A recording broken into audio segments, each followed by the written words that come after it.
চাপের মুখে পড়ে আরজি করে প্রিন্সিপালের পদত্যাগ করলেন সন্দীপ ঘোষ। প্রিন্সিপালের অপসারণের দাবিতে সরব হন আন্দোলনকারীরা। এদিকে চাপে নয়, স্বেচ্ছায় পদত্যাগ করেছেন বলে দাবি করছেন সন্দীপ ঘোষ।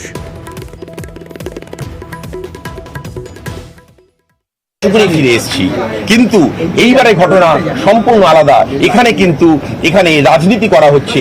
একটা মেয়েকে, একটা তরুণ ডাক্তারকে ধর্ষণ করা হয়েছে, কি খুন করা হয়েছে সেটা পুলিশ বলবে, সেটা আমি বলতে পারবো না। শুধু এইটুকু বলছি, তার মৃত্যুটা স্বাভাবিক নয়, সেটা আমার মনে হয়েছে একজন ডাক্তার হিসাবে। আর তার দোষ হিসাবে আমাকে দোষী প্রতিপন্ন করা হচ্ছে সোশ্যাল মিডিয়াতে, ফেসবুকে, আপনাদের প্রিন্ট মিডিয়াতে, সব জায়গাতেই। আজকের একটাই খবর, সন্দীপ ঘোষ কেন অধ্যক্ষ আরজি করে এখনো আছে। তাই জন্য আমি মনে করলাম এই নৈতিকতার দায়িত্ব থেকে একজন মানুষ হিসাবে আমি রেজিগনেশন দিলাম।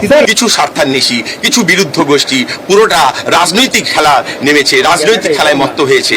আর রাজনৈতিক খেলা আমি কোনোদিন খেলিনি রেজিগনেশন দিতে, আমি স্বেচ্ছায় রেজিগনেশন দিচ্ছি। শুধু তাই নয়, কোনো দোষ আড়াল করেননি বলে দাবি করেছেন সন্দীপ ঘোষ। তরুণী ডাক্তার খুনে মন্তব্য বিতর্ক খারিজ করে দিয়েছেন সন্দীপ। ভাইরাল হয়েছে যে আপনি নাকি বলেছেন যে ওই মহিলা একা কেন সেমিনার রুমে ছিল। আবারও আমি বলছি, আমি এরকম কোনো কথা বলিনি। আমার মুখে কথা বসিয়ে হয়েছে, আবারও আমার মুখে কথা বসিয়ে আমার ঘাড়ে কাঁঠাল ভাঙা হয়েছে। কথা বলবো অভিজিৎ চন্দ্র আমাদের প্রতিনিধির সঙ্গে। অভিজিৎ, আমরা শুনছিলাম প্রিন্সিপাল তিনি আজ বলেছেন, দাবি করছেন যে কোনো রকম চাপের মুখে পড়ে তিনি পদত্যাগ করছেন না, স্বেচ্ছায়। গতকাল আমরা দেখলাম এমএসভিপি কে সরিয়ে দেওয়া হলো, তারপর আজ প্রিন্সিপালের এই পদত্যাগ। মিমি, যেটা প্রথমেই বলে রাখি, 2020 সালে পাকসাকাস ন্যাশনাল মেডিকেল কলেজ হাসপাতালের সুপার ছিলেন এই সন্দীপ ঘোষ, এবং তারপর সেই 2020তেই এই আরজিকর মেডিকেল কলেজ হাসপাতালে তিনি প্রিন্সিপাল পদে যোগ দেন। এবং প্রিন্সিপাল পদে যোগ দেওয়ার পর থেকেই একের পর এক বিতর্ক তাকে ধাওয়া করে, এবং গত বছরও তাকে দুবার বদলি করা হয়েছিল, কিন্তু অজ্ঞাত কারণে তিনি আবার এই আরজিকরের প্রিন্সিপাল পদেই আসীন ছিলেন। এবং আজকেও তিনি যেটা বলেছেন যে তিনি স্বেচ্ছায় পদত্যাগ করছেন, কোনো চাপের মুখে নাকি তিনি পদত্যাগ করেনি। তাহলে যে জুনিয়র ডাক্তাররা আন্দোলন করছে, শুধু আরজিকর নয়, গোটা রাজ্য জুড়ে প্রত্যেকের একটাই দাবি ছিল, মানে মূল দাবি, যে এই স্বৈরাচারী প্রিন্সিপালকে পদত্যাগ করতে হবে। এবং চাপ যে ছিল সেটা অবশ্যই, এবং সেই কারণেই আজকে সন্দীপ ঘোষের মতন মানুষকে তাকে পদত্যাগ করতে মৌখিক তিনি বলেছেন তিনি সরকারি চাকরিও ছেড়ে দিচ্ছেন। তিনি স্বাস্থ্য ভবনে গিয়েছিলেন, তবে এখনো পর্যন্ত কোনো ছাত্ররাও যেটা বলছেন, আন্দোলনকারীরাও বলছেন যে লিখিত পদত্যাগপত্র আছে, গোটাটাই মৌখিক। তিনি আমাদের সংবাদ মাধ্যমের সামনে বলছেন, কিন্তু লিখিত পদত্যাগপত্র কি এখনো জমা দিয়েছেন এবং রিলিজ কি তিনি পেয়েছেন? আমি স্বাস্থ্য ভবনে ডিএমই স্যারের সঙ্গে দেখা করে আমার রেজিগনেশন লেটার জমা দিয়ে গেলাম এবং বললাম সরকারি চাকরি, প্রিন্সিপাল, প্রফেসর সব জায়গা থেকে রেজিগনেশন দিলাম, গভর্নমেন্ট অফ ওয়েস্ট বেঙ্গলের চাকরি। সকালে পদত্যাগ ঘোষণা করে দুপুরে স্বাস্থ্য ভবনে ইস্তফা জমা। সব সরকারি পদ থেকে ইস্তফা দিয়েছেন দাবি করছেন সন্দীপ ঘোষ। আরজি করে ঘুঘুর বাসা মানছেন সন্দীপ ঘোষ নিজেই। পূজা কথাটা আমি সোজাভাবে বলি, আর আপনারা দেখবেন স্পষ্টবক্তাদেরই সবসময় শত্রুটা বেশি হয়। আরজিকরে যখন আমি চার্জ দিলাম, আরজিকর ছিল ঘুঘুর বাসা। এখানে প্রত্যেকটা জায়গায় তোলাবাজি, কোনো নেতাদের মদত ছিল, কোনো স্টাফেদের মদত ছিল। আমি সেইগুলোকে সমস্ত ভেঙে দিয়েছি। অনেক প্রফেসররা এর মধ্যে ইনভলভ আছে, যারা বিভিন্ন অ্যাডজাস্টমেন্ট আমার সঙ্গে করে পারেনি, তাই জন্য তারা সবাই আমার বিরুদ্ধে। অভিজিৎ, প্রিন্সিপাল নিজে বলছেন আরজিকর ঘুঘুর বাসা। তিনি তো প্রিন্সিপাল, তিনি তো অধ্যক্ষ, তাহলে তিনি এই ঘুঘুর বাসা হতে দিলেন কেন? তিনি কি করছিলেন এতদিন? মিমি, এখানেই প্রশ্ন, যে সন্দীপ ঘোষ অধ্যক্ষ পদে আসীন থেকে আজকে তিনি পদত্যাগপত্র জমা দিয়ে বলছেন এই আরজিকর হাসপাতাল নাকি ঘুঘুর বাসা, তাহলে 2020 সালে তিনি যখন অধ্যক্ষ পদে নিযুক্ত হয়েছিলেন, তারপর একের পর এক তিনি যে সিদ্ধান্ত নিয়েছিলেন, প্রথম সিদ্ধান্ত ছিল 2021 সালে এখানকার ছাত্রছাত্রীদের বিরুদ্ধে তিনি এমন কিছু নীতি এনেছিলেন, এমন কিছু পদক্ষেপ করেছিলেন যে বিশাল ছাত্র আন্দোলন জারি হয়, এবং তারপর তার বিরুদ্ধে অভিযোগ উঠেছিল যে সেই ছাত্রছাত্রীদের একাংশকে তিনি তাদের সার্টিফিকেট আটকে রেখেছিলেন, যে কারণে অনেক ইন্টার্নরা হাইকোর্টের দ্বারস্থ হয়েছিলেন। তারপরে হাইকোর্টের নির্দেশে সেই ছাত্রছাত্রীরা তাদের সার্টিফিকেট পান। এবং এখানেই শেষ নন, এই সন্দীপ ঘোষের আরো অনেক কীর্তি আছে।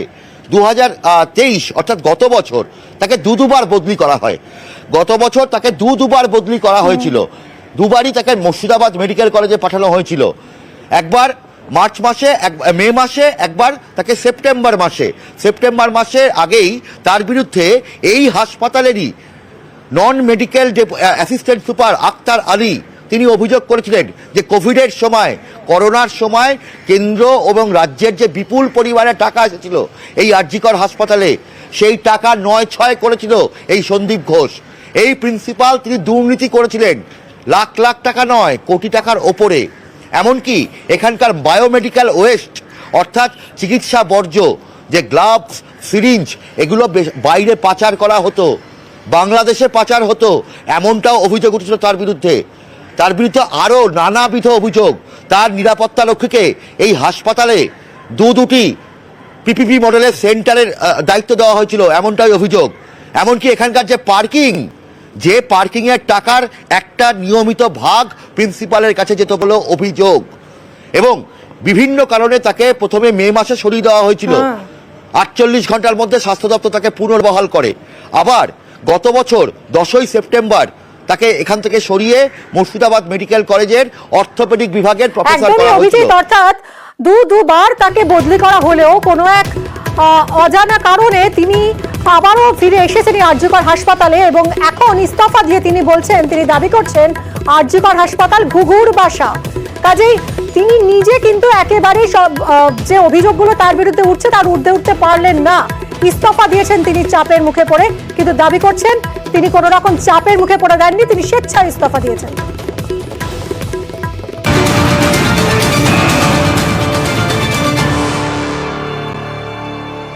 আরজিকরের এবার নতুন অধ্যক্ষ কে হতে চলেছেন শোনা যাচ্ছে সুহৃতা পাল, স্বাস্থ্য ভবনের ওএসডি সুহৃতা পাল, তিনি হতে পারেন নতুন অধ্যক্ষ।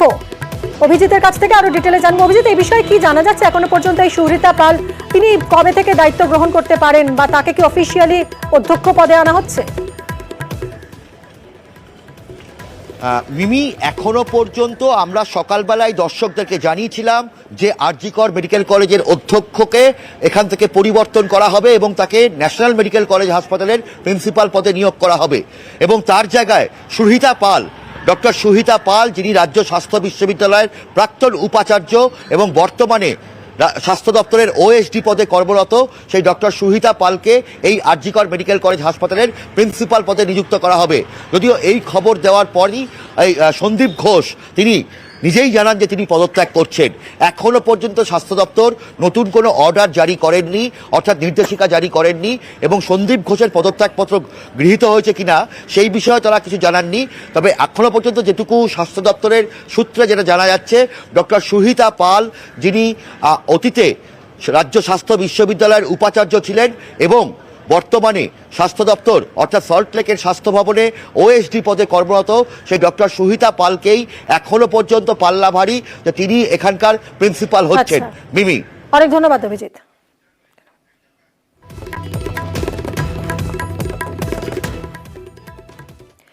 আরজিকরে ডাক্তারি পড়ুয়াকে খুন ধর্ষণের ঘটনায় লালবাজারে এসেছে জাতীয় মহিলা কমিশন। জাতীয় মহিলা কমিশনের প্রতিনিধিরা এসেছেন লালবাজারে।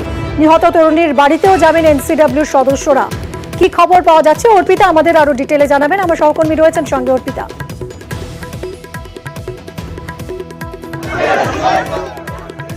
মহিলা কমিশনের পক্ষ থেকে যে তাদের যে সদস্যরা তারা কিন্তু ইতিমধ্যে এসে পৌঁছেছে লালবাজারে এবং পুলিশ সূত্র থেকে খবর যে আজকে তারা সিপির সঙ্গে অর্থাৎ কলকাতা পুলিশ কমিশনার বিনীত গোয়েলের সঙ্গে তারা দেখা করবেন, এমনটাই কিন্তু এনসিডব্লিউর আধিকারিকরা তারা জানিয়েছেন। এবং কিছুক্ষণ আগে তারা দুপুরবেলায় তারা এয়ারপোর্টে তারা নামেন, সেখান থেকে তারা সোজা চলে এসেছেন একেবারে লালবাজারে। এখন তারা অপেক্ষা করছেন, কিছুক্ষণ আগেই তারা প্রবেশ করেছেন, কারণ এই আরজিকরের যে ঘটনা সেখানে কিন্তু এই চিকিৎসক ছাত্রী বা তাদের যে নিরাপত্তা সেই নিরাপত্তা সুনিশ্চিত করতে এবং কিভাবে এই ঘটনা ঘটলো একটা সরকারি হাসপাতালের মধ্যে সেই বিষয়ে কিন্তু জানার জন্য এবং নিরাপত্তা সুনিশ্চিত করার জন্য সেই দাবিতে কিন্তু আজকে এনসিডব্লিউর যারা আধিকারিক তারা কিন্তু আজকে এসেছেন, জাতীয় মহিলা কমিশনের যারা আধিকারিক তারা কিন্তু আজকে এসেছেন এবং তারা এখানে সিপির সঙ্গে কিন্তু সরাসরি দেখা করবেন, অর্থাৎ এখানে পুলিশ কমিশনার বিনীত গোয়েলের সঙ্গে লালবাজারে তারা দেখা করবেন। ইতিমধ্যেই তুমি জানো যে 4 জন পড়ুয়াকে অর্থাৎ 4 জন যে চিকিৎসক, যে জুনিয়র যে চিকিৎসক তাদেরকে জিজ্ঞাসাবাদ করা হচ্ছে এবং সেখানে ঘটনার দিন তারা ছিলেন।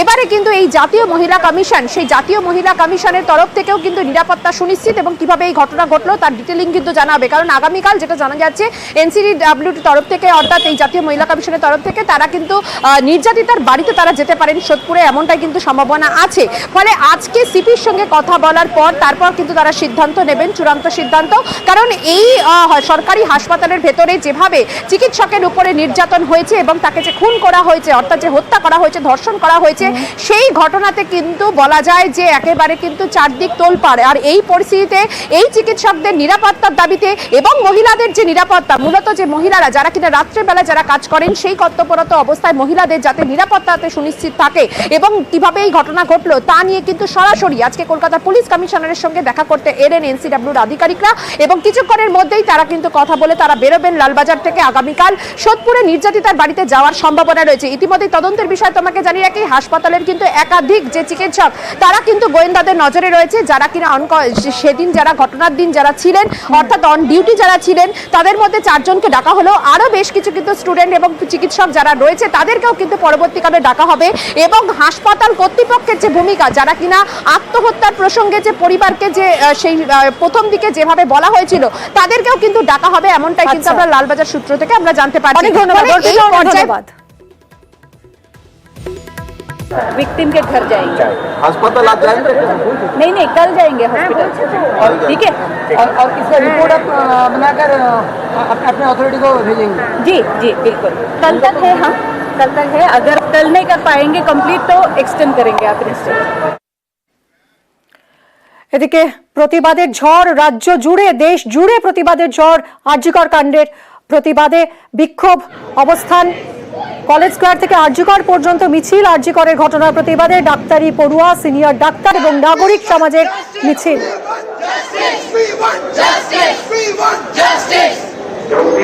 পারাদীপ আমার সঙ্গে সরাসরি রয়েছেন এই মুহূর্তে। পারাদীপ, কি ধ্বনি উঠছে আজ এই মিছিল থেকে? কলকাতা মেডিকেল কলেজের প্রাঙ্গণ থেকে প্রতিবাদ মিছিল বেরিয়েছে এবং এই প্রতিবাদ মিছিলে সামিল হয়েছে কলকাতার সবকটি মেডিকেল কলেজের যারা জুনিয়র ডাক্তার তারা যেমন একাধারে রয়েছেন, অন্যদিকে সমাজের বিভিন্ন স্তরের যারা নামী দামি ব্যক্তিত্ব তারাও কিন্তু এই আজকের মিছিলে একে একে সামিল হচ্ছেন। এই মুহূর্তে এই মিছিল ঠিক কলকাতা বিশ্ববিদ্যালয়ের সামনে দিয়ে ক্রস করছে বা পাস করছে এবং এই মিছিল এখান থেকে যেমন একাধারে এই বিধান সরণি ধরে শ্যামবাজার পৌঁছবে এবং শ্যামবাজারের খানিকক্ষণ অবস্থানের পরে সেখানে খানিকক্ষণ অবস্থানের পর এই মিছিল পৌঁছে যাবে আরজিকর মেডিকেল কলেজে এবং আরজিকরে কলকাতা সব মেডিকেল কলেজের যে স্বাস্থ্য প্রতিনিধি জুনিয়র ডাক্তার তাদের একটি গভর্নিং বডির মিটিং হবে এবং তিনি বিশেষ করে জানতে চাইছিলেন ঠিক কিসের দাবিতে, যেন বারে বারে এখানকার যারা জুনিয়র ডাক্তার তারা যেটা গত কয়েকদিন ধরে যে কথা বলে আসছেন আজকে তারা তাদের দাবিতে কিন্তু অনড় রয়েছেন। তারা বলছেন যে বিচার বিভাগীয় নিরপেক্ষ তদন্ত চাই। আজকে আমরা জানি মুখ্যমন্ত্রী মমতা বন্দ্যোপাধ্যায় তিনি ছাত্রীর বাড়িতে গেছিলেন এবং সেখানে গিয়ে আশ্বাস দিয়েছেন এবং সেই আশ্বাস শোনার পরেও এই জুনিয়র ডাক্তার যারা রয়েছেন তারা এই প্রতিবাদ মিছিলে অনড় এবং তাদের দাবি যে রবিবার পর্যন্ত যে সময়সীমা বেঁধে দেওয়া আছে সেই সময়সীমা অনেকটাই এবং শুধু তাই নয়, সময়সীমার বিষয় নয়, একই সঙ্গে যেটা রয়েছে সেটা হচ্ছে এই যে তদন্ত হচ্ছে, একজনকে আটক করা হয়েছে, গ্রেফতার করা হয়েছে এবং শুধু যেভাবে তদন্ত হচ্ছে বা তদন্ত প্রক্রিয়ায় কোনো ট্রান্সপারেন্সি নেই, কোনো পরিচ্ছন্নতা নেই। এই ট্রান্সপারেন্সি তারা বিচার বিভাগীয় নিরপেক্ষ তদন্ত প্রয়োজনে সিবিআই এনকোয়ারি চাইছে একটাই কারণ, কারণ পুরো বিষয়টা যাতে সর্বসমক্ষে আসে এবং পরিষ্কারভাবে সুস্পষ্টভাবে কি ঘটেছিল, কজন জড়িত ছিল সব বিষয়টাই বিশদে প্রশাসনের পক্ষ থেকে জানানো হয়, এমনটাই দাবি। এবং এই বিষয়ে তারা আজকে আরজিকর মেডিকেল কলেজে মেডিকেল কলেজে অর্থাৎ এই মুহূর্তে আরজিকরের এই পিজিটি ডক্টরের বিচার চেয়ে ফুসছে রাজ্য, বিভিন্ন জায়গায় প্রতিবাদ বিক্ষোভ তো চলছেই। এই মুহূর্তে কলেজ স্কয়ার থেকে আরজিকর পর্যন্ত মিছিল হচ্ছে।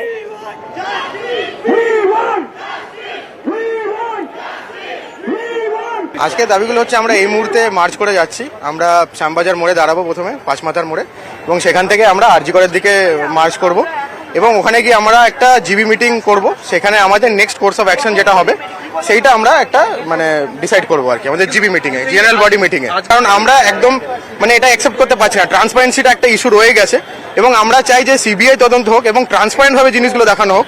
কারণ আমরা কিন্তু যা যা আমাদের কাছে তথ্য উঠে আসে সেটাতে আমরা কিন্তু সন্তুষ্ট হতে পারছি না, ঠিক আছে? তো ওই জন্য আমরা চাই একদম একটা ট্রান্সপারেন্ট ইনভেস্টিগেশন হোক এবং তারপরে আমরা এখন সেটার ভিত্তিতে আমরা তারপরে ডিসাইড করবো নেক্সট কোর্স অফ অ্যাকশন।